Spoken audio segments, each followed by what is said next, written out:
What's going on, everybody? We are back for another week of the pregame show to get you in the know for the Saints at Falcons. The Saints will be traveling or are traveling already there, probably already in warm-up position to face the Atlanta Falcons. Atlanta Falcons, Falcons, whatever you want to call them.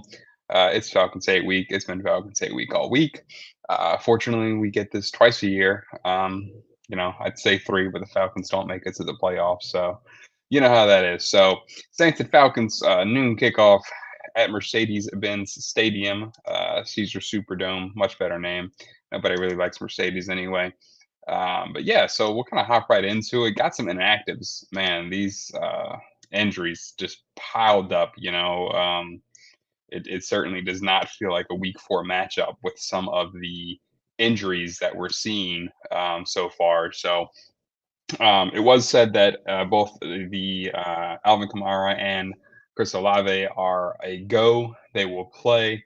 It looked like Olave was doing some warm ups to see how that hamstring felt.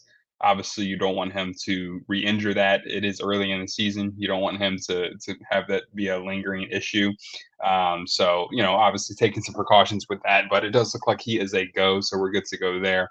And then, AK dealing with that rib injury kind of happened late in the game last week. And, um, you know, so we'll see how he deals with that. He's a tough guy. He'll get through it, I'm sure. He'll probably just use some of his balance and some elusiveness to avoid some hits. Maybe we'll see some more Jamal Williams today. So, I feel like when you have a game where you're just running into the back of your offensive line, that's kind of why you brought Jamal Williams in there, short yard guy. But nonetheless, so you had Derek Carr was on the injury list. Taysom Hill was on the injury list. Alontae Taylor wound up on it. Kalen Saunders was on it still. DeMarco Jackson still on it. It was a lot, and then officially out, Demario Davis. First game due to injury in his 13-year career. First game. I've missed work because of an injury, and I don't even play professional sports. So, yeah, shout out to Demario. I mean, that's insane to go 13 years in your career and only miss one game due to injury. Now he's missed games for other stuff, right? Life happens, but the injury, 13 years. Just want to just that's crazy to me. Absolutely crazy. But nonetheless, he's going to be out today. A.T. Perry would have been a great game to have him. I don't know what's going on with him. He was a healthy scratch, and now he's out. So really unfortunate because you could really use a big body guy with Olave out. He's not really the same type of player as Olave, but he can at least provide some depth. Being that Cedric Wilson was not on practice all week. Olave's been dealing with that hamstring. So and Shaheed we need apparently. So jumping over to the Falcons, the only one that wound up being out is their tackle over there, Caleb McGarry. He is, so he's out, but that's the only one they're really missing. They had some guys that got some rest early in the season, some hamstring and shoulder for Bijan. So Falcons a little bit healthier than the Saints going into this. But like I said, after that game against the Eagles, it just felt like the injuries were mounting up. And, I'm sure if you're a Saints fan, you follow Nick Underhill. And if you don't, you should. But, he said when this injury report comes out, people are not going to be happy because, it was a rough one to see early in the week. But either way, Saints were resilient. This team fights. Dennis Allen had them going in the right direction this year. So hopefully all of that goes well. And let's get a win. That's it. We can't sit here and dwell on it. The Falcons are a team that no matter what our records indicate, they're always going to play as very well. Outside of that 48-17 spanking where Jameis ran it in at the end, didn't kneel it or fake kneeled it, I should say, instead called the play for his guy. shout out to Jameis for sure for that one. But yeah, Falcons are 1-2, Saints are 2-1. There's like I said, it's a divisional game. It matters. This is a tough stretch with these injuries that we're having because not only do we have the Falcons this week, but we have the Buccaneers in 2 weeks or 1 week. Yeah, the Buccaneers in 2 weeks. So tough stretch of games. Hopefully we get healthy because with the Saints facing the Falcons this week and then going on to the Chiefs and then going on to the Buccaneers, tough stretch of games. to deal with some injuries right now that we're having because the Falcons and the Buccaneer games are infinitely important because they're divisional games. We could afford to drop KC in the grand scheme of things if we beat the Buccaneers because that just makes our divisional record really strong, and also just our win loss records strong. So that's one.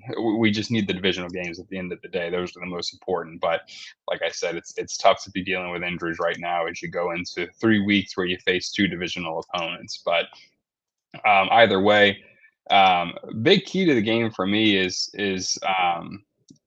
we need to get some pressure, right? We've seen relatively mobile quarterbacks in the first 3 games, and I say relatively because Bryce Young, he's a young guy. He struggled with a lot. Dak will extend plays, but he's not about to run for 30 yards. And Jalen Hurts is more of a mobile guy, and we've struggled getting back there. It seems like we're arms lengths away from some sacks, even instances where we've had them wrapped up and they get away. The D line needs to get pressure. This is Kirk Cousins. If there's anyone who stepped into Matt Ryan's place and looks like Matt Ryan, it's probably Kirk Cousins. So Saints need to put some pressure on him. Cam Jordan loves sacking Matt Ryan, so hopefully he also loves sacking Kirk Cousins because the Saints need to get some D line pressure. There's just a lot of instances where I felt like the D line it still hasn't woken up. It feels like there's something missing. There's a step missing. We've had a couple of good play. I mean, obviously, Breesy and Chase Young and Cam Jordan and Big Carl, they've put pressure, but it just doesn't feel like it's really been maximized. It doesn't feel like it's really found its way to settle down and make things happen. Even Chase Young, I think he's sitting at a sack or maybe half a sack. I can't exactly remember. So we really need to make sure that those guys are doing what they're doing. And like I said, hopefully Cam Jordan likes sacking Kirk Cousins just as much as he likes sacking Matt Ryan because I don't know if you know or not, that was a duo that was iconic. It was the most ever sacked quarterback to defensive end, thing in the history. So Cam Jordan needs to get rolling. I know, he's up there. He's but 0 sacks on the year, limited snaps and things like that. I get, but he needs to get back there. He needs to make his stamp on this game as a veteran and get that engine going because we need some pressure on this quarterback game. And Bijan's good, Robinson's good, but I think the Saints defense, run defense, really isn't anything to worry about outside of what happened last week. But the Saints run defense is solid, so I'm not entirely concerned about him. I'm just concerned about Kirk Cousins getting rolling. He hasn't thrown for over 200 yards very much this year. I know it's only week 4, but still, he's averaging right around 200 yards. You disrupt him, you disrupt that offense, you get things going, you'll be good to go. On the other side of the ball, for me, the key to the game is I've said run the dang ball many a times, but you got AK dealing with a rib injury. You have Taysom coming back from an injury. I'm all for running the ball, but we need to just be conscious about it. We need to make sure that we're running behind the tackles and things like that to where we're not damaging these guys further than they are. I would just like to see the Saints get the run game early. That way they can rely on other factors because sure, Olave's dealing with that hamstring, but you still have Shaheed out there. You still have the deep threat. People have said maybe it's above means game. We'll see. Mason Tipton's still out there, Yale product. So yeah, I think the Saints will be fine. We just got to make sure that we're getting into that offense early and often because I think it showed last week when we lost McCoy. He went down early. We were already missing Hill. It was like a big part of our offense, which is missing. So we really just need to make sure we get that going early and often and make the Falcons stay on their heels more than they are on their toes because that was definitely an issue last week. So hopping into the NFC South briefly. Everything is at noon today, right? So Saints play the Buccaneers. That's the NFC matchup there at noon. The Saints play the Falcons at noon, and the Buccaneers play the Eagles at noon, and then the Carolina Panthers play the Bengals.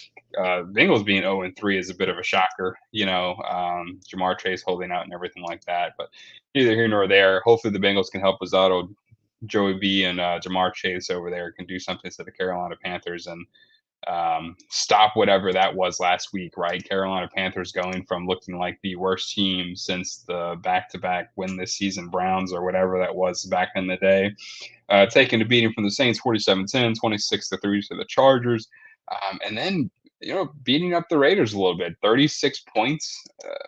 Kind of shocking. Andy Dalton out there doing his thing, I guess, but don't do it anymore, Andy. Calm down. We need the Panthers to stay bad and not to worry about them in the division. But again, Eagles. I hope that they come out on fire. I think both offenses struggled against each other last week for the Saints and the Eagles game, but I hope the Eagles set the Buccaneers on fire because if the Saints can beat the Falcons, the Buccaneers lose, Panthers lose, Saints will be sitting relatively comfortable with a 2-0 divisional record and a 3-1 or overall record. So bodes well for us if all of these noon games go our way. It would be fantastic to see. So as far as the rest of the NFL, a couple of maybe interesting games: Vikings and Packers. That's always a fun matchup. Lots of different faces in both of those places, but they're still 3-0 and 2-1, so that should be a really fun game. And then the Eagles and the Buccaneers is another interesting game, even if it wasn't a divisional matchup. That's just fun football there. So that should be fun. And then for the afternoon game, Commanders and Cardinals.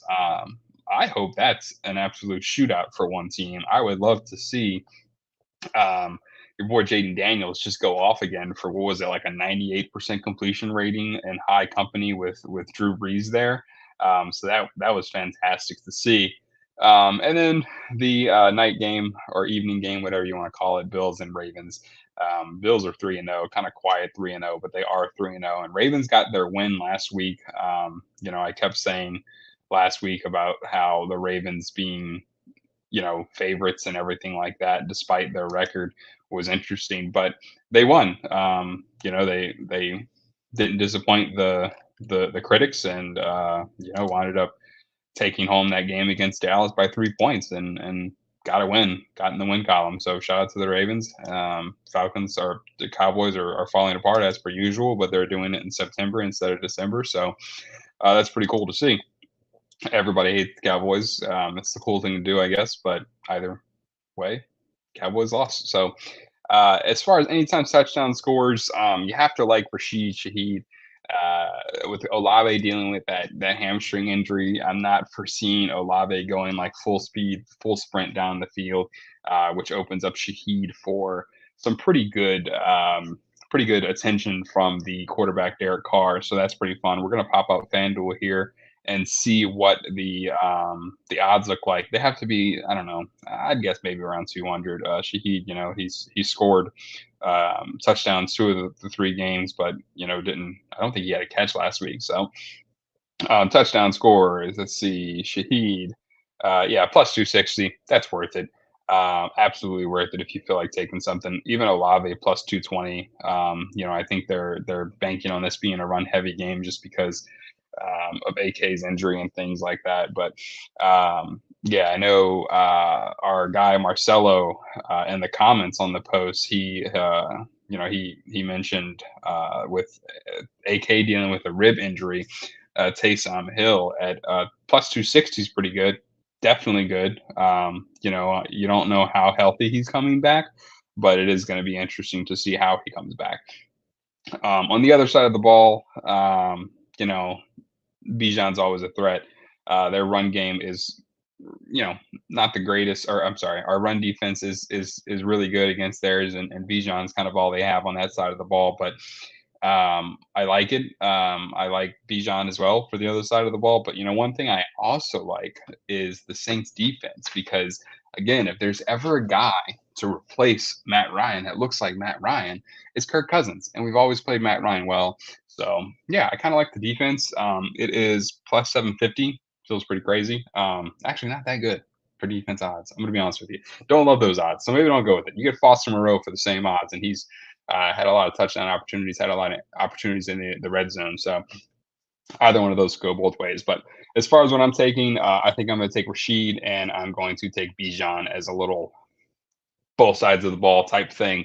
Feels like it'll do a pretty good combination there. So if you want to take a wild bet, Foster Moreau or Saints defense. If you like what Marcelo was saying with Taysom Hill, he's plus 310, not bad. So the other thing, if you wanted to take it, is the Saints aren't huge favorites, only a 3-point favorite, and the Saints are actually plus money, despite us being 2-1. Plus money. I think the big reason that we're probably plus money is because of our injuries. Plus, we're playing in Atlanta, so yeah, you combine some of those things, Saints, Bijan, Rashid, you're probably at a pretty good parlay if you have any free bets or anything like that. So if you need a three-liner, but yeah, other than that, make sure you tune into post game. We'll be back after the Saints game. We'll talk anything going on, anything crazy that happened. We're here every week, so make sure you hop in as well. Check us out at www.theknow.com. Check out our flagship podcast, Who Effing Knows. Check out our Saints podcast, that Saints podcast. If you're a Pelicans fan, stick around for the Pelican seasons because we have Pelican content as well as State of the Pels, which is a Pelicans podcast by Miles and Chrissy. So tune in for post game. We'll recap everything. We'll talk about how we're feeling. Hopefully, we're excited because of the Saints win. But other than that, thank you for tuning in. This has been Ethan with the Know. Pre-game show to get